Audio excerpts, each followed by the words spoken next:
왕은 나에게 장교들과 기병대를 딸려 보내어 나와 함께 가게 하였다. 그래서 나는 길을 떠나 유프라데스 서쪽 지방의 총독들에게로 가서 왕의 친서를 전하였다. 호론 사람 산발락과 종노릇을 하던 암몬 사람 도비아에게 이 소식이 들어갔다. 그들은 어떤 사람이 이스라엘 자손의 형편을 좋게 하려고 오고 있다는 것을 알고서 몹시 근심하였다고 한다. 나는 예루살렘에 이르러 거기서 4일 동안 쉬고 나서 밤에 수행원을 몇 명 데리고 순찰을 나섰다. 하나님이 나의 마음을 움직이셔서 예루살렘에서 일하도록 하신 것을 나는 그때까지 어느 누구에게도 말하지 아니하였다. 나에게 짐승이라고는 내가 탄 것밖에 없었다. 밤에 나는 골짜기 문을 나섰다. 용샘을 지나 거름문에 이르기까지 예루살렘 성벽을 살펴보니 성벽은 다 허물어지고 문들도 모두 불에 탄 채로 버려져 있었다. 샘문과 왕의 연못에 이르렀을 때에는 내가 탄 짐승이 더 나아갈 길이 없었다. 그래서 그날 밤에 나는 계곡을 따라 올라가면서 성벽을 둘러보고 다시 골짜기 문을 지나 되돌아왔다. 그때 내가 유다 사람들이나 제사장들이나 귀족들이나 관리들이나 그 밖에 직책을 가진 어느 누구에게도 이것을 말하지 아니하였으므로 관리들은 내가 어디를 다녀왔는지 무엇을 하였는지 아무도 알지 못하였다. 이렇게 돌아보고 난 다음에 나는 비로소 관리들에게 말하였다. 여러분이 아는 바와 같이 우리는 지금 어려움에 빠져 있습니다. 예루살렘은 폐허가 되고 성문들은 불탔습니다. 이제 예루살렘 성벽을 다시 쌓읍시다. 남에게 이런 수모를 받는 일이 다시는 없어야 할 것입니다. 나는 또한 나의 하나님이 선하신 손길로 나를 잘 보살펴 주신 일과 왕이 나에게 한 말을 그들에게 말하였다. 그랬더니 그들은 공사를 시작하겠다고 나에게 다짐하였고 힘을 내어 기꺼이 그 보람있는 일을 시작하였다. 그러나 이 일이 호론 사람 산발락과 종노릇을 하던 암몬 사람 도비아와 아랍 사람 게셈에게 알려지니 그들은 우리에게로 와서 당신들이 지금 무슨 일을 하고 있는 거요? 왕에게 반역이라도 하겠다는 것이요 하면서 우리를 업신여기고 비웃었다. 내가 나서서 그들에게 대답하였다. 하늘의 하나님이 우리를 위하여 이 일을 꼭 이루어 줄 것이요 성벽을 다시 쌓는 일은 그분의 종인 우리가 해야 할 일이요 예루살렘에서는 당신들이 차지할 몫이 없어 주장할 권리도 기억할 만한 전통도 없어. 아멘. 안식이 바랍니다. 기도하도록 하겠습니다. 하나님 아버지, 이 시간 저희들이 예배 자리로 나왔습니다. 한 주간 살면서 우리 좀 전에 기도처럼 하나님을 많이 잊고 살았던 시간들이 많았던 것 같습니다. 많은 일들을 하면서 또 많은 생각을 하면서 많은 결정을 하면서 우리는 때로는 어찌할 바를 몰랐습니다. 때로는 잘못된 결정이나 말이나 행동 그 결과를 대가를 겪기도 했습니다. 하나님 아버지, 우리에게는 믿음이 필요하고 삶의 지혜가 필요합니다. 이 시간 말씀을 통해서 우리를 고쳐주시고 가르쳐주시고 우리를 또 일으켜 세워주시리라 믿습니다. 하나님께 은혜를 구하며 예수님의 이름으로 기도합나이다. 아멘. 우리가 이 느헤미야서를 보고 있는데 우리는 살면서 많은 생각과 결정과 행동을 하게 되죠. 그래서 말이나 또는 행동을 하기 전에 생각하고 또 결정하고 내뱉고 움직이고 이렇게 하는데 이 성경은 우리가 무엇을 믿어야 하나, 어떻게 믿어야 하나, 믿음에 관한 이야기를 하고 있고 동시에 어떻게 살아야 하나, 삶에 관한 이야기를 가르쳐주고 있습니다. 그래서 성경은 믿음과 삶에 관한 말씀인데, 예를 들어서 잠언은 그냥 단문의 이 격언을 우리에게 이렇게 뱉으면서 우리에게 삶의 지혜를 주고 있고, 복음서 같은 경우는 진리의 말씀을 통해서 우리의 믿음을 주로 세워주고 있고요. 시편 같은 경우는 우리의 생각과 감정의 표현을 통해서, 믿는 사람들의 생각과 감정의 표현을 통해서 신앙인의 삶의 희로애락을 보여주고 있다면, 오늘 보는 느헤미야서 같은 이런 이 책은 역사서라고 그러죠. 그러니까 스토리입니다. 스토리.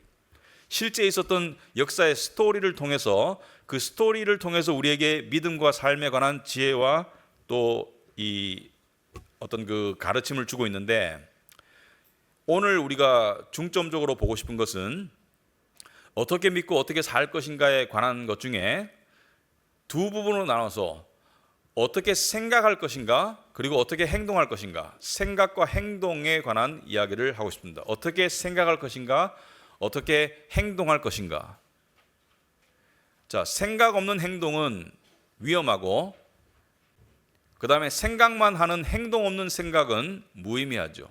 그래서 생각과 행동이 어떻게 움직여야 되나 거기에 대해서 우리가 살펴보기로 할 텐데, 그러니까 스토리를 살펴보겠어요. 자, 이 거꾸로 돌아가지고 느헤미야가 이제 이 수사 페르시아의 도성 수사에서 높은 관리로 살면서 이민 뭐 5세, 6세, 7세쯤 되는데 관리로 살면서 고국의 소식을 듣습니다. 고국의 소식이 참담하다. 성벽은 무너지고 성문은 불타고 백성들의 삶은 수치와 또 어려움과 불안전 가운데 놓여 있다. 여러분, 집에 문이 없다, 성에 성벽이 없다, 불안전하고요. 그 다음에 아무나 들락날락거리면서 해코지하고요. 그럴 수 있죠. 그런 상태이다. 거기에 대해서 느헤미야는 자기 일처럼 받아들이고 눈물을 흘리고 기도하고 그리고 회개하고 그리고 속으로 생각합니다. 그 생각의 시간이 많이 길었어요. 몇 달이 지나고 난 다음에 왕에게 기회를 얻어서 그 생각을 행동으로 옮길 수 있는 그런 기회를 포착해서 왕에게 자기를 예루살렘으로 보내달라 그렇게 간청을 하죠. 그러니까 왕이 아끼는 신하이니까 언제 돌아올 것이냐, 그 일을 마치고 꼭 돌아오기 바란다. 그래서 사실은 12년 뒤에 돌아가요. 근데 느헤미야가 그렇게 생각하고 움직이는 가운데 깊이 생각하고 그리고 자세히 생각하기 때문에 왕에게 또 무엇을 부탁합니까? 나의 안전을 위해서 친서를 내려주십시오. 그리고 또 성벽을 재건할 수 있는 그런 물자를, 특별히 목재를 공급해 주시면 감사하겠습니다. 그것까지 허락을 받아요. 그리고 이제 예루살렘에 도착하는 그런 이야기인데, 자, 이 일이 쉽겠습니까? 어렵겠습니까? 여러분 생각할 때 이 일이 쉽겠나 어렵겠나? 여러분 느헤미야서를 읽어보면 이 일이 쉽게 진행이 안 되죠. 일이 상당히 좀 어렵게 진행이 됩니다. 왜 어렵나? 세 가지 이유 때문이죠. 원래 첫째는 당시에 거기에 살고 있는 이방인들, 그러니까 제국에 의해서, 바벨론 제국, 페르시아 제국에서 강제 이주해온 이방인들이 또는 거기에 토착민들이, 유대인 아닌 다른 토착민들의 반대가, 가나안 족속들의 또는 이주민들의 반대가 굉장히 심하기 때문에 함부로 움직일 수 없는 것이죠. 여러분, 그 이스라엘 역사를 보면 이스라엘 역사는 지금도 보세요. 지금도 이스라엘은 이 팔레스타인과 전쟁을 하고 있죠. 왜 그러냐면 이 역사적으로 보면 전쟁을 할 수밖에 없습니다. 왜냐하면 이 팔레스타인 사람들이 원래 살던 땅이에요. 제가 팔레스타인을 옹호하려고 하는 것이 아니라, 근데 이스라엘이 2000년 동안 떠돌다가 1947년에 서방의 도움으로 나라를 세웠습니다. 근데 양쪽의 논리를 보면 팔레스타인은 우리가 먼저 살던 우리 땅인데 왜 니네가 와서 주인 행세를 하니? 또 이스라엘의 입장에서는 아니, 땅이 니네 땅이야, 하나님 땅이지, 하나님이 우리에게 주셨어, 이렇게 되는 것이죠. 그래서 기독교 국가들은 하나님의 말씀에 힘입어서 이스라엘에게 나라를 재건할 수 있도록 도와준 것이죠. 그러나 지금도 여전히 이방과의 대립관계에 있다. 이것은 육적으로 무엇을 나타냅니까?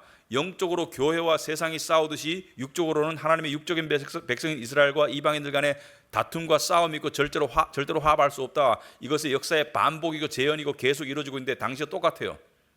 당시에도 이방인들은 유대인들을 싫어했어요. 그래서 이 세상의 대부분의 사람들은, 우리는 별 감정이 없지만 많은 사람들이 친유대 또는 반유대 둘 중에 하나입니다. 특히 서양인들은 친유대 사람들이 미국이나 영국이고 반유대가 독일이에요. 그래서 독일이 유대인들을 죽였고 미국 사람들은 유대인들을 도와주고 이렇게 되는 것이죠. 자, 두 번째, 당시에 그 지역을 다스렸던 총독들이 이방 총독들인데 예루살렘 성이 세워지는 것을 절대로 반대하죠. 총독들은 이것을 되게 싫어했어요. 왜? 자기의 통치 권한에서 벗어날 뿐만 아니라 자기 민족에게 해가 되기 때문에 이것을 싫어했고 심지어 느헤미야를 암살하려고 했습니다. 여러분들이 느헤미야서를 보면은 느헤미야를 암살하기 위해서 계략을 짜는 모습들을 볼 수 있죠. 세 번째, 백성들의 낙심입니다. 유대인들의 낙심.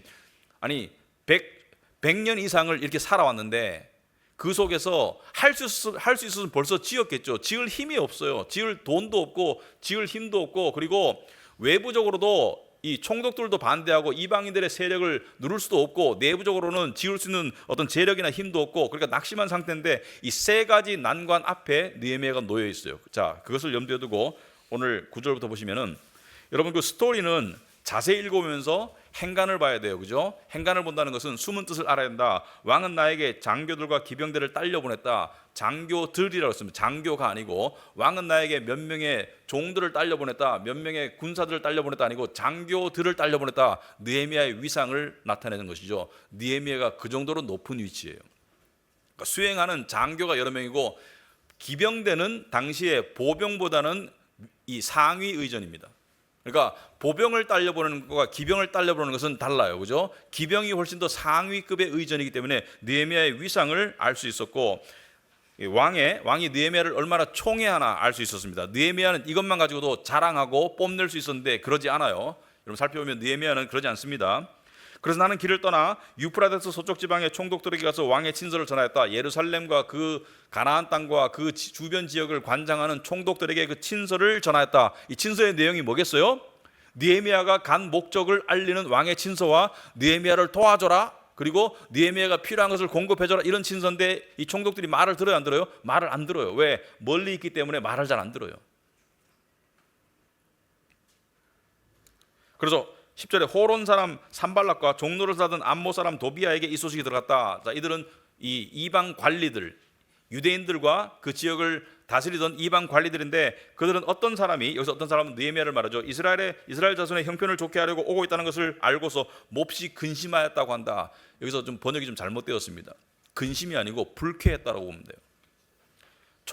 총독이 근심한 게 아니고 굉장히 불편하고 불쾌했다, 이렇게 보시면 됩니다. 불쾌하다. 자, 그리고 서신을 전달하고 난 다음에 이제 일단 그 높은 관료니까 그 지역에 가서 관료를 만나고 그 다음에 자기 목적지인 예루살렘 성에 갔어요. 가서 느헤미야가 처음 한 일이 뭐예요? 여러분 중요한 일을 앞두고 처음 한 일이 뭐예요? 어떤 사람 같으면 딱 예루살렘에 도착해가지고 유대 백성들을 뭐하라, 내가 왔다, 나는 페르시아의 관리다, 내가 왔다, 왕의 호의를 힘입어서 내가 무슨 일을 하러 왔는지 알아, 이렇게 할 것 같은데 그렇게 안 하죠. 그렇게 안 해요.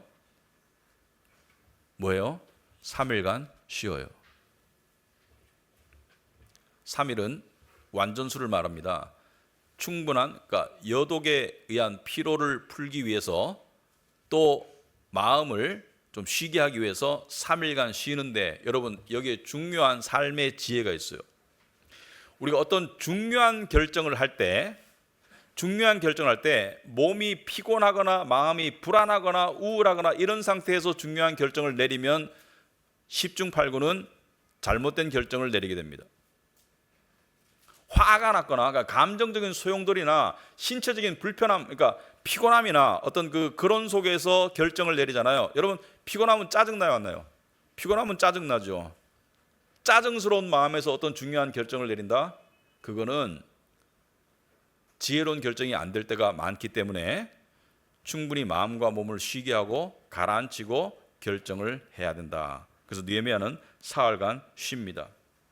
느헤미야는 즉흥적인 사람이 아니에요. 여러분 즉흥적인 사람은 100에 하나 정도는 일이 잘 될 수 있지만 99명은 낭패를 봅니다. 즉흥적인 결정, 즉흥적인 추진, 즉흥적인 투자 거의 망해요. 그래서 즉흥적인 거, 그러니까 갑자기 기분이 확 좋아져가지고 하는 그런 행동들, 누구한테 어떤 제품 설명을 들었는데 기분이 확 좋아, 그래서 안 알아보고 그냥 막 저질렀어. 나중에 후회 엄청나게 하죠. 느헤미야는 서두르지도 않고 그렇다고 미루지도 않아요. 타이밍을 알아요. 여러분 세상의 많은 일들이 타이밍입니다. 적절한 타이밍이 필요해요. 느헤미야는 그것을 기도하는 마음으로, 또 지혜로운 마음으로 어떻게 언제 움직여야 될지, 언제 멈춰야 될지 타이밍을 아는데, 그것은 하나님을 믿는 믿음에서 나오는 지혜이다. 이게 굉장히 중요한 말을 했는데, 제가 믿음과 지혜는 같이 갑니다. 여러분 이렇게 저 사람 믿음은 되게 좋은데 지혜롭지가 않아. 그거는 외골수 믿음이에요.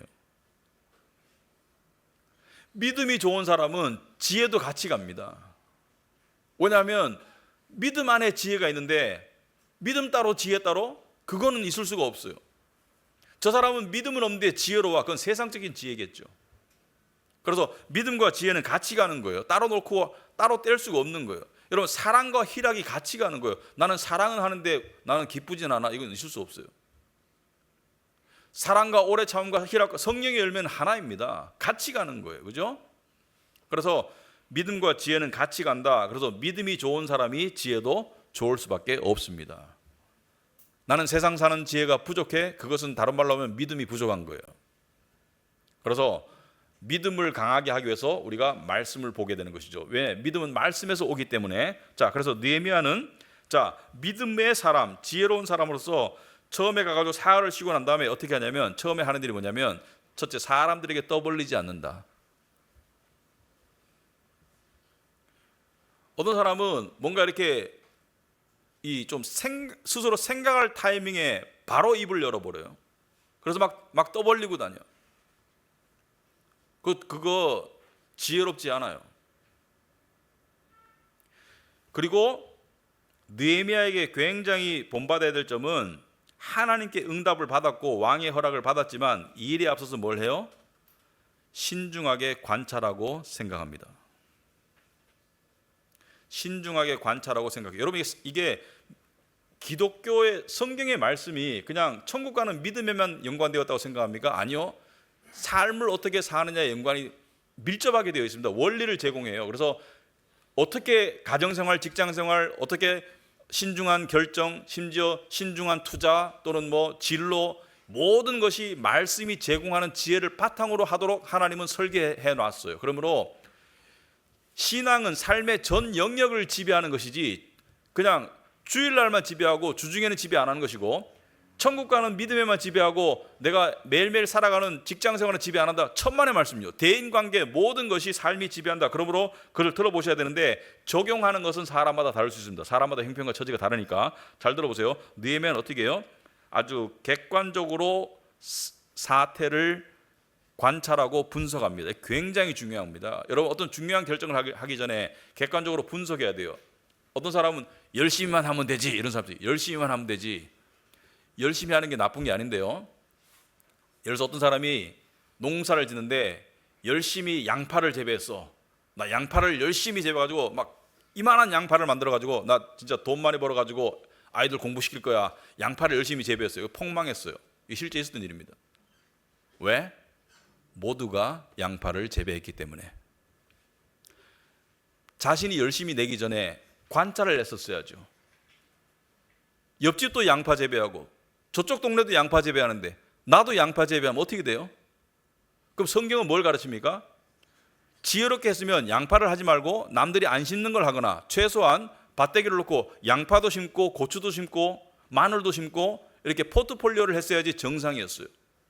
그런데 큰 땅에다가 양파만 다 재배했는데 양파값이 폭락해가지고 창고에서 양파가 썩은 일이 있습니다. 열심도 중요하지만 열심 앞에 뭐가 중요해요? 객관적인 분석과 관찰이 중요한데, 자 13절에 밤에 나는 골짜기 문을 나섰다. 왜 밤에 나가요? 혼자 비밀스럽게 관찰하고 생각하기 위해서 나갔어요. 용샘을 지나 거름문에 이르기까지. 자, 지금 나오는 지명들은 샘의 이름입니다. 이것은 그 예루살렘 안에 있는 여러 가지 장소의 이름인데, 거름문이라는 것은 이 배설물을 말해요. 인간과 동물의 배설물을 쌓아놓는 그 문이다. 왜? 거름이 필요하니까. 실제 원어상에는 거름문이 아니고 이건 약간 이렇게 완곡하게 표현한 건데 똥문으로 했습니다. 똥문. 그죠? 거름문. 원래 똥문이에요. 예루살렘 성벽을 살펴보니 성벽은 다 허물어지고 문들도 모두 불에 탄 채로 버려졌다. 자, 듣던 대로 성벽은 다 허물어졌어요. 성한 곳이 없어. 샘문과 왕의 연못에 이르렀을 때는, 자, 왕의 연못이라는 것은 상당히 옛날에 이 아름다웠고 그리고 좀 좋은 연못이었겠죠. 왜? 왕의 연못이니까. 왕이 즐겼던 연못, 솔로몬 왕이 지었는지 모르겠지만은 왕의 연못에 이르렀을 때는 내가 탄 짐승이 더 나아갈 길이 없었다. 무슨 말입니까? 왕의 연못에 이르렀는데도 불구하고 길이 끊겼어요. 그것은 그만큼 엉망이야. 원래 길이 있었겠죠. 근데 길이 끊겼어. 그래서 길이 없으니까 어떻게 돼요? 계곡을 따라 올라갔어요. 길이 없으니까 계곡을 따라 올라가서 성벽을 둘러보고, 왜? 높은 데 올라가야지 다 둘러볼 수 있으니까. 그리고 골짜기 문을 지나 되돌아왔다. 골짜기를 낮은 곳을 말하죠. 높은 데 올라가서 낮은 곳을 내려 되돌아왔다. 자, 가서 조용히 관찰합니다. 객관적으로 상태가 어떤지, 어떻게 움직여야 되는지. 여러분, 객관적인 관찰이 되게 중요한데 굉장히 중요해요. 객관성이 상당히 중요합니다. 사람은 주관성을 피할 수 없는데 어떤 경향이 있냐면, 사람은 자기가 보고 싶은 대로 보고 듣고 싶은 대로 들으려는 경향이 있습니다. 왜? 자기가 원하는 것을 보는 것이 마음이 편하니까. 자기가 원하지 않는 상태는 마음이 불편하니까. 여러분, 제가 뉴스에 보면, 요즘에 뉴스에 보면 경제 뉴스가 많이 나와요. 근데 경제 뉴스 중에 우리나라에서 화두가 되는 것 중에 하나가, 제가 보니까 집값이 올라갈 거냐 떨어질 거냐, 거기에 대한 화두가 많더라고요. 그래서 집값이 올라갈 거라고 생각하는 사람들은 영끌해서 집을 사고, 집값이 내려가라고 생각하는 사람들은 집을 안 사고 있고, 그런데 집값이 올라가기를 바라는 사람은 올라간다는 기사를 많이 보고, 집값이 내려가기를 바라는 사람들은 폭락한다는 기사를 많이 보는 경향이 있어서 자기가 가진 주관적인 생각을 그쪽의 소식만 듣고 자기 아집과 고집이 점점 강화되고 있더라. 그래서 낭패를 봐요. 사람은 객관성을 가져야 됩니다. 역사는 반복되고 인간의 실수도 반복돼요. 객관성을 가져야 돼요. 자, 객관적으로 다 관찰하고 난 다음에 16절에, 그때 내가 유다 사람들이나 제사장들이나 귀족들이나 관리들이나, 여기서 말하는 제사장, 귀족, 관리는 유다 귀족 제사장들을 말해요. 관리들을 말하고, 그 밖에 직책을 가진 어느 누구에도 이것을 말하지 않았으므로 관리들은 내가 어디를 다녀왔는지 무엇을 하는지 아무도 알지 못하였다. 아무도 모르게 이 일을 비밀스럽게 진행했다. 비밀스럽게 일단 살펴봤어요. 왜? 사람들의 이야기를 들으면 판단력이 흐려져. 일단 내가 충분히 생각하고 조언을 구해야지, 조언부터 구하면 판단력이 주관이 흐려져요. 여러분, 느헤미야는 왕에게 말하기 전에 약 4-5개월 동안의 심사숙고하는 기간이 있었죠. 그래서 느헤미야의 행동 패턴을 보면 믿음의 사람은 이런 패턴이 있습니다. 생각은 깊고 신중하게 해요. 그러나 실행은 과감하게 합니다. 다른 말로 하면 꾸준하게 합니다. 생각은 깊고 신중하게 하되 실행은 꾸준하게, 묵묵하게, 과감하게 합니다. 이 굉장히 중요한 인생의 원리인 것 같습니다.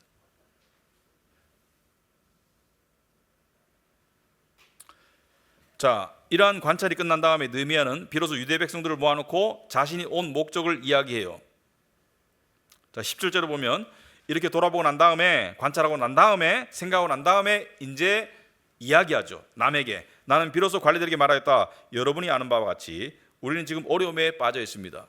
다 알죠. 예루살렘은 폐허가 되고 성문들은 불탔습니다. 뭐가 어려워요? 다 무너져 있으니까. 믿음이 무너지고 삶이 무너져 있으니까 세상에게 마음대로 세상이 들락날락거리고, 오늘날 우리에게 말하자면은 우리가 중요시 여기는 믿음이 무너지면 어떻게 돼요? 세상이 들락날락거려요. 세상의 유혹과 세상의 여러 가지 것들이 들락날락거려서 불안하고 우울하고 이렇게 되겠죠. 그리고 또 삶이 무너졌어, 경제가 무너졌어. 그럼 어떻게 돼요? 불안이 왔다 갔다 하겠죠, 그죠? 그러니까 들락날락거리는 거예요. 이제 예루살렘 성벽을 다시 쌓읍시다. 남에게 이런 수모를 받는 일이 다시는 없어야 할 것입니다. 수모 받고 싶어서 받는 게 아니죠. 근데 지금 느헤미야가 지금 어법을 보면 상당히 독특해요. 왜냐하면 와가지고 백성들에게 왕이 보내서 왔어요. 왕이 성벽을 다시 지으라고 했어요. 그리고 물자도 공급해 준대요. 내가 왕에게 간청했거든요. 이렇게 말 안 해요. 그렇게 말 안 하는 이유가 뭘까? 느헤미야는 성벽을 재건하는 것도 중요하지만 땅바닥에 떨어진 백성들의 믿음을 다시 세우는 것이 중요하기 때문에 느헤미야는 일단 믿음의 도전을 던져서 이 백성들이 자기들의 믿음이 땅바닥에 있다는 것을 깨닫게 하고, 그 믿음을 세우는데 필요한 것이 뭡니까? 하나님입니다. 하나님을 적절한 타이밍에 극적으로 소개하기 위해서 이렇게 하고 있는 거예요. 왕을 부각시키지 않고 있어요. 자기를 부각시키지도 않고 있고요. 그리고 백성들에게 먼저 희망도 심어주지 않고 있고요. 해야 될 일을 먼저 제시하면서 너희들 못하지, 할 마음도 없지, 할 용기도 없지. 그런데 어떻게 돼요? 18절 오면 하나님의 선하신 손길로 나를 잘 보살펴 주신 것을 이야기합니다. 하나님이 나를 보냈어. 이 사람들아, 하나님이 나를 보냈어. 하나님이 왕의 마음을 움직여서 왕이 나에게 이런 말을 했어. 이 말을 들었을 때 유대인들이 어떤 생각이 들었을까요? 아, 하나님이 우리를 잊지 않으셨구나. 마음이 뭉클하고 용기가 나고, 왕은 뒷전이야. 왕은 하나님이 사용하시는 그릇에 불과한 거야. 서열 관계가 분명히 되고, 믿음이 어디로 가요? 왕에게로 가요? 느헤미야에게로 가요? 하나님께로 가요? 궁극적인 신뢰가 어디로 가요? 하나님께로 가는 것이죠. 느헤미야가 원한 게 이거예요. 느헤미야는 하나님 중심의 사람으로서 백성들의 마음이 자기를 우러러보거나 자기를 인정하고 자기 자랑, 자기 영광 추구가 아니고, 그죠? 신앙에도 굉장히 중요합니다. 자기 영광 추구가 인간의 가장 뿌리 깊은 죄예요. 그리고 세상의 힘을 과시하지 않고 어디로 가요? 하나님께로 가는 거예요. 이게 진정한 지도자인 거예요.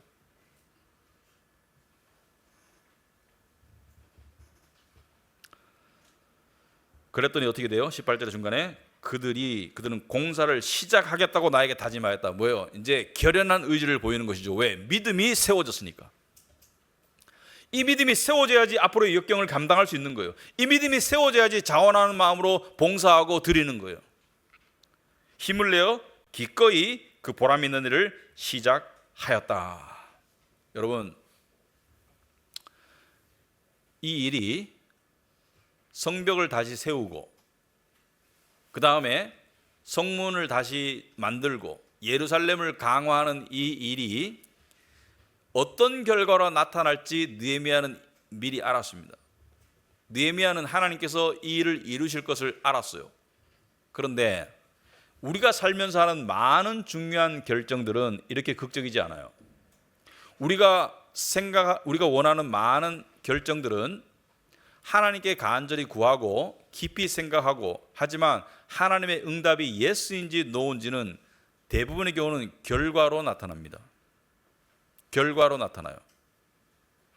결과를 보고서 하나님의 뜻이었는지 아닌지를 알 때가 95% 이상이고, 인생에서 5손가락 안으로 결과가 일어나기 전에 시작 단계에서 하나님이 이루실 것 같은 그냥 이 영혼의 전율이 느껴지는 확신이 있을 때가 있긴 있어요.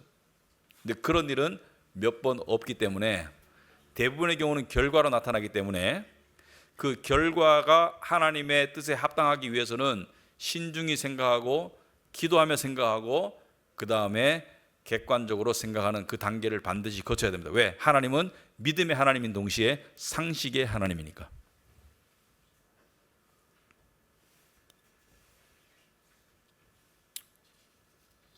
그런데 지금이 중요해요. 여러분이 어떤 의미 있는 결정을 했어. 충분히 생각하고 충분히 기도하고, 물론 충분히라는 것은 주관적이지만 객관적으로 생각해보고 결정을 했어요. 내가 이 사람을 사귈 것인가? 이 사람과 결혼할 것인가? 이 사업을 시작할 것인가? 이 직장을 갈 것인가? 내가 이 교회를 택할 것인가? 충분히 생각했어요. 결정했어요. 근데 대부분의 사람들이 여기에서 오류를 범하더라고요. 자기가 충분히 생각하고 충분히 기도한 다음에는 일이 자연스럽게 순조롭게 진행될 것이라고 기대해요. 왜? 응답을 받았으니까. 절대로 안 그렇습니다. 하나님이 움직이실 때 사탄이 함께 움직여요. 시험이 옵니다. 시련이 와요. 아무리 하나님께 받은 응답이 확실하다 하더라도 이게 뭐지 하는 그런 황당한 시험과 시련이 오게 되어 있는데, 느헤미야의 케이스에서도 19절에 보시면은, 그러나 이 유대인들이 성벽을 재건하겠다는 이 일이 호론 사람 산발락과 종로를 하던 암몬 사람 도비야와 아랍 사람 게셈에게 알려지니 이들은 이방인 총독과 관리들인데, 그들이 우리에게로 와서 당신들은 지금 무슨 일을 하고 있는 거요? 왕에게 반역이라도 하겠다는 것이요. 자, 왕의 친서를 봤음에도 불구하고 이렇게 도전하는 것은, 이것은 억측이죠. 죄를 뒤집어 씌우려는 것이죠. 왜냐하면 너희들이 지금 똘똘 뭉쳐가지고 왕에게 반역하려고 하는 거야? 이렇게 하면서 반란죄를 씌우기도 하고 이렇게 하면서 위협하고 우리를 업신여기고 비웃었다. 업신여기고 비웃으면서 그들을 억압하고 실제로 그렇게 했고 앞으로도 그렇게 할 거예요. 그래서 하나님의 응답이나 내가 원하는 결정을 내가 생각할 때 합당한 결론에 도달했다고 하더라도 그것이 그냥 순조롭게 흘러갈 것이라고 기대하는 것은 착각이다. 예를 들어서, 근데 이럴 때 필요한 게 뭐냐면 초심의 믿음입니다. 충분히 생각했으면 초심의 믿음을 가져야 돼요. 이게 하나님이 원하시는 길이라고 충분히 생각했으면 초심의 믿음을 가져야 돼요. 물론 중간에 가다가 정말로 아니란 하나님의 사인이 주어지면 멈춰야 됩니다. 하지만 그런 사인이 없는데 스스로 좌절해서 무너지는 경우가 너무 많아요. 예를 들어서 제가 살다 보니까 어느 사람이 야심차게 사업을 시작했어요. 충분히 생각했어. 시장 조사도 하고 충분히 생각하고 객관적으로 보고 괜찮을 것 같아, 잘 될 것 같아. 사업을 딱 오픈했어요. 오픈했는데 처음에 기다리는 게 누구죠? 고객. 근데 고객은 안 오고 누가 와요? 정수기 팔러 오고 보안업체에서 오고, 그다음에 뭐예요? 또 연락 가지고 광고회사에서 전화 와요. 전화 오면은 고객인가 싶어서 받으니까 제가 그 사업장을 광고해 주겠습니다. 한 달에 얼마만 내시면. 그러니까 전부 다 자기 돈 벌려고 하는데 돈 뜯어 먹으러 온 사람들이 연락이 와요. 그리고 사업이 되다가 또 주춤하고 이상한 이 변동 그래프를 막 그리죠. 직장에 합격해가지고 이 직장을 놓고 기도했는데 하나님께서 합격해서 너무 기쁘고 감사한데 들어가니까 사람들이 날 괴롭혀. 자기 짝이라고 확신해서 결혼했는데 행복하게 만들어줄 줄 알았는데 너무 힘들게 만들어.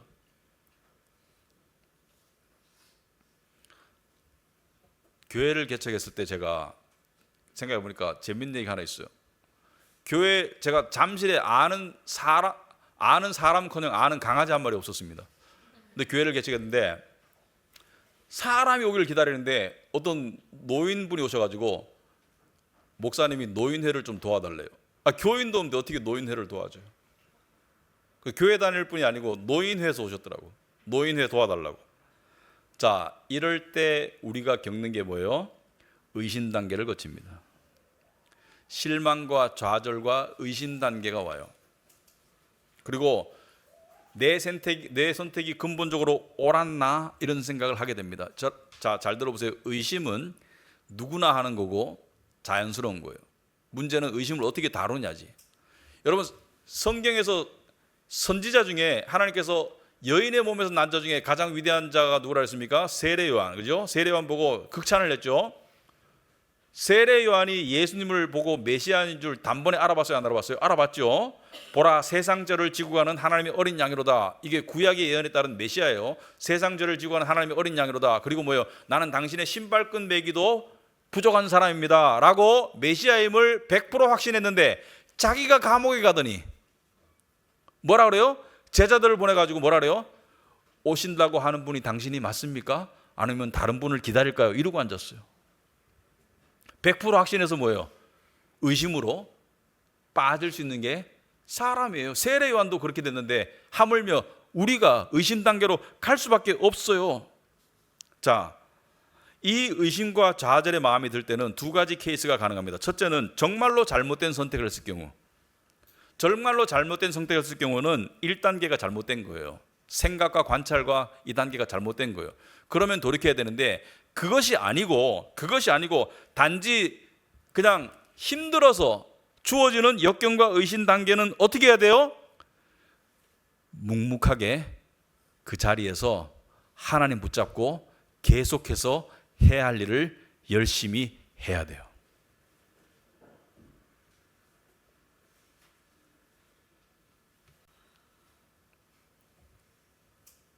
여러분, 축구 골대를 놓고 골을 넣을 수 없는 선수가 있습니다. 절대로 골을 못 넣는 선수가 있어요. 슈팅을 안 하는 사람.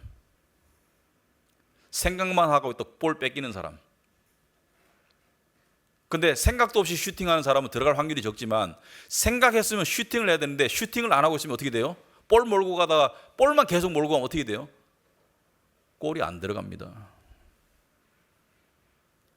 어렵다고 무조건 그만두면, 의심이 든다고 무조건 하차하면 절대로 종착역에 갈 수가 없어요.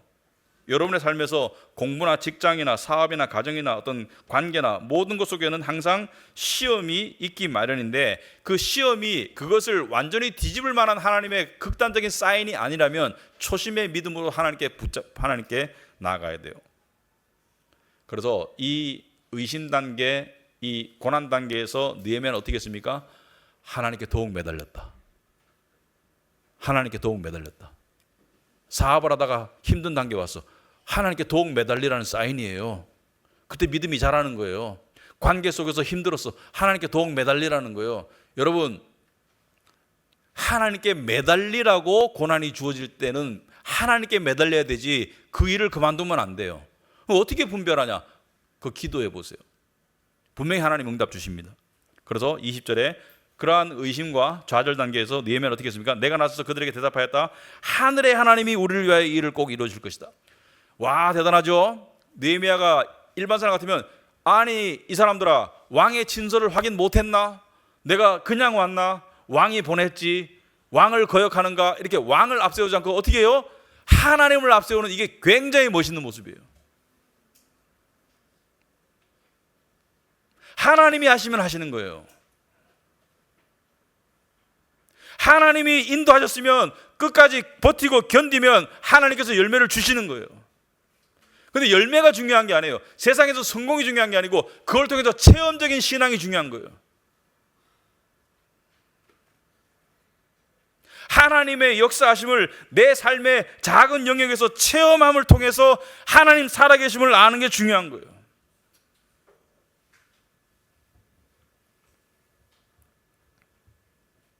여러분, 우리에게는 우리가 마땅히 가야 할 길들이 있습니다.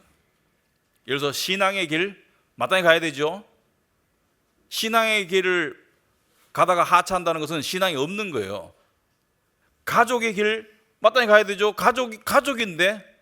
교회의 길, 교회를 정했으면 마땅히 가야 되죠. 심사숙고해야 되지만 한번 정해진 거 마땅히 가야 되죠. 전도와 선교의 길 마땅히 가야 되죠. 다음 세대를 위한 길 마땅히 가야 되는데 마땅히 가야 됨에도 불구하고 장애물은 오기 마련이에요. 그 장애물이 왔을 때 어떻게 해야 돼요? 좌절하거나 의심하거나 서로 내부 총질하거나 그래서는 안 되죠. 어떻게 해야 돼요? 우리가 하나님께 더욱 붙잡고 납작 엎드려서 가야 되는 거예요.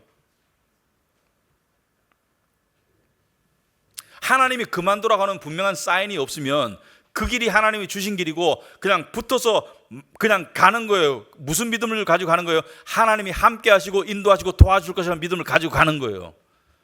여러분, 구원은 단지 천국 가는 것만을 말하는 것이 아니라 내가 너를 천국으로 구원하였다면 내가 너와 함께 할 것이고 내가 너를 지킬 것이고 내가 너를 보살필 것이고 내가 너를 먹일 것이고 내가 너를 인도할 것이라는 모든 패키지가 다 들어있는 것이죠. 그죠? 로마서 8장 32절에 자기 아들을 아끼지 않으시고 우리 모두를 위하여 내주신 분이 어찌 그 아들과 함께 모든 것을 우리에게 선물로 거저주지 않겠습니까?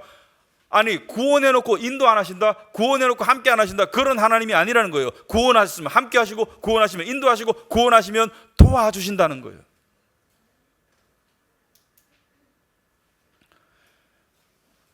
믿음이 있어야 하나님께 상을 받습니다.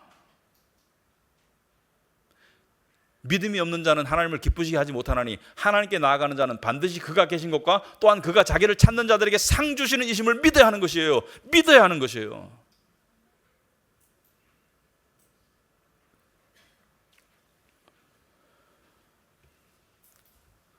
구체적인 적용점을 세 가지를 제가 들겠습니다. 첫째, 어떤 결정을 하기 전에 충동적으로 하지 말고 충분한 시간을 가지고 객관성을 가지고 관찰하고 생각하고 기도하라.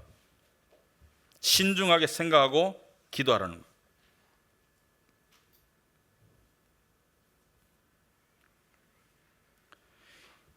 근데 생각만 골똘히하고 움직이지 않는 사람은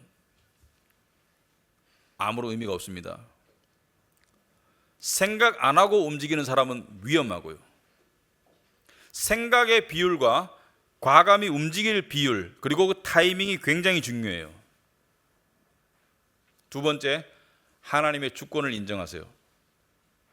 생각했으면 하나님께 그 생각과 계획을 맡기라고 그랬죠. 시편 37절에 너의 행사와 계획을 여호와께 맡기라고 그랬죠. 그가 이룰 것이다. 맡기라고 그랬죠. 하나님이 움직이시는 거예요. 왕이 아니고 국가가 아니고 하나님이 움직이는 거예요. 느헤미야가 성벽을 재건하는 게 하나님 뜻이면 하나님께서 아닥사스다 왕의 마음을 움직이는 거예요. 하나님이 움직이는 거예요. 왕은 하나님이 쓰시는 도구에 불과한 거예요.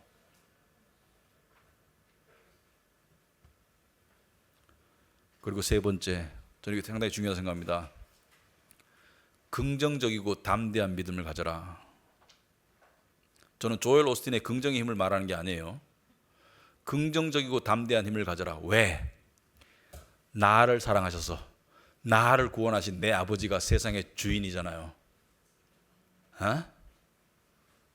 여러분, 기독교인은 겸손하지만 비굴해서는 안 되고요, 담대하고 자신감을 가지지만 오만해서는 안 되고요, 기독교인은 멋있는 자신감과 멋있는 겸손함을 동시에 가질 수 있는 사람이 기독교인이에요. 여러분 생각해 보세요. 세상에는 저 사람은 겸손해 근데 대단히 자신감이, 이런 사람 잘 없잖아요. 세상은 저 사람은 자신감이 쩔어 있어, 또는 저 사람은 겸손해, 이렇게 되지 두 개가 같이 있는 사람 잘 없잖아요. 근데 기독교인은 두 개가 같이 있을 수 있다니까. 왜? 복음 때문에. 내가 자신감이 필요해. 내가 세상에서 자신감 없이 살 수 있어요? 자신감이 있어야지 세상에서 안 죽는 거예요. 자신감이 필요해요. 자만심과 다른 게 자신감이에요. 신앙에 자신감이 필요해요. 근데 그 자신감을 누가 줘요? 하나님이. 어떻게? 하나님이 너를 얼마나 사랑했으면 당신의 아들을까지 주셨겠니? 얼마나 큰 자신감을 줘요. 동시에 우리를 한없이 낮추시죠. 네가 얼마나 몹쓸 죄인이었으면 아들을 죽이셔야 했겠니? 이 두 개를 적절하게 적용하고 사용할 수 있는 게 지혜라고 저는 생각합니다. 자신감이 필요할 때는 복음의 자신감을, 겸손이 필요할 때는 복음의 겸손을 우리가 적용하는데, 자, 오늘 설교에 비추자면 우리는 긍정적인 믿음을 가질 수 있어요. 왜? 하나님이 우리 아버지니까. 여기서 긍정적이라는 것은 모든 것이 잘 될 거야 이런 믿음이 아니고요, 뭐로 가든 도로 가든 다 하나님께서 선한 일로 이끄신다는 그 긍정적인 믿음. 우리의 끝은요 다 해피엔딩이야. 해피엔딩이라니까.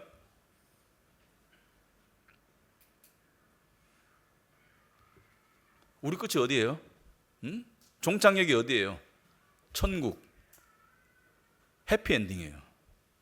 이 세상에서 어떤 일이 일어나든 어떤 경로를 가든 우리의 모든 길은, 믿는 자의 모든 길은 로마로, 천국으로 통하는 거예요. 세상 모든 길이 로마로 통한다는 말이 있듯이 믿는 자의 모든 길은 천국으로 통하는 거예요. 그래서 우리가 생각 단계에서는 선택이 나에게 있습니다. 그러나 행동 단계로 가면 수동적으로 주어지는 거예요. 무슨 말이냐? 내가 이 직장을 갈지, 이 사람이랑 결혼할지, 또는 이 사업을 할지, 내가 생각 단계에서는 그 결정의 선택권은 나한테 있어요, 능동적으로. 그러나 상황이 정해지고 주어져서 배를 탔어. 배를 탔으면은 수동적으로 받아들이는 자세가 필요합니다. 주어진 상황으로. 교회를 결정하기 전에는 내가 결정하는 거예요. A 교회 가보고 B 교회 가보고 보니까 어느 교회가 내가 가야 될 교회인 것 같아. 근데 교회가 결정되었어. 근데 결정됐으면 이게 내 교회인 거예요. 그러면 애정을 가지고 섬기고 사랑하고 하는 게 내 할 일이지, 그래놓고 가가지고 생각 단계로 돌아가지고 이 사람을 내가 잘못 만났나?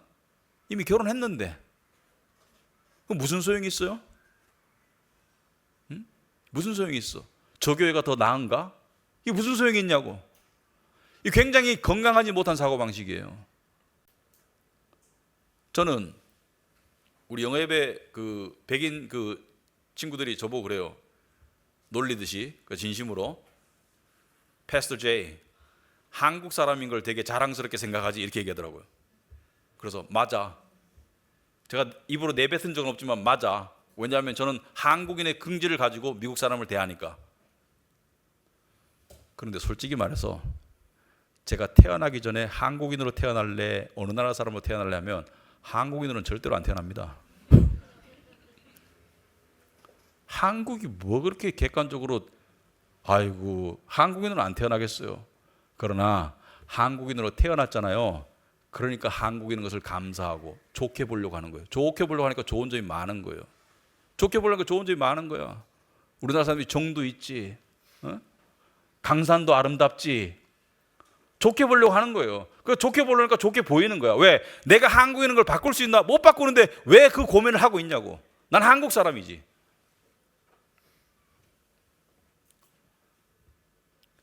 내 배우자가 제일 멋있고 세상에서 제일 아름다운 사람인 거예요. 아멘. 내 교회가 하나님이 정말 사랑하시는 교회인 거예요. 그런 마음으로 살아가는 것이 건강한 거예요. 그래서 인생은 능동성과 수동성을 잘 구별해야 되는데, 수동성의 상황에 들어갔는데 능동성을 자꾸 생각하면 어쩌라고. 마음만 괴로워. 그 쓸데없는 생각이에요. 주어진 상황에서 최선을 다하는 게 그게 좋은 거예요. 배에 탔는데 항구에서 해야 될 생각을 하는 거야. 이 배를 탈까 말까를 왜 생각해? 파도 조금 친다고. 그 파도 속에서 어떻게 살아남을지를 생각하는 게 중요한 것이지. 어떻게 항해를 계속할 것인가 그걸 생각해야 되지. 왜 배에서 뛰어내리려고? 뛰어내리면 죽어요. 느헤미야를 통해서 배우는 게 뭐예요? 중요한 결정을 앞두고 믿음으로 기도하는 마음으로 지혜롭게 생각하라. 생각해서 결정했어. 결정했으면 거기에 마음을 쏟으세요. 내가 식당 가가지고 밥 제일 맛없게 먹는 사람이 짜장면 시켜놓고 짬뽕 볶음밥 시키는 사람 자꾸 쳐다보는 거. 내가 짜장면을 시켰으면 옆에 스테이크를 먹더라도 이게 제일 맛있다고 먹는 사람이 행복한 사람인 거예요. 안 그래요? 스테이크는 다음에 먹으면 되잖아. 말씀은 우리에게 믿음과 지혜를 줍니다. 그걸 적용하는 것은 상당히 재미있어요. 그런 삶을 사시는 우리 교회가 되길 바랍니다. 기도하겠습니다. 하나님 아버지, 감사합니다. 우리에게 믿음과 지혜를 위해서 하나님께서 말씀으로 말씀하실 때 우리가 깨닫는 마음을 주시고 또 깨달은 것을 우리가 적용하고 또 실천하는 그러한 또 순종의 마음을 허락하여 주시옵소서. 우리에게 주어진 많은 것들이 있습니다. 하나님의 특별 은혜 가운데 우리에게 구원과 교회가 주어지고 하나님의 일반 은혜 속에 우리에게 가정과 여러 가지 음식과 누릴 것들이 주어졌습니다. 감사하는 마음으로 하루하루를 살게 하옵소서. 열심히 살게 하옵소서.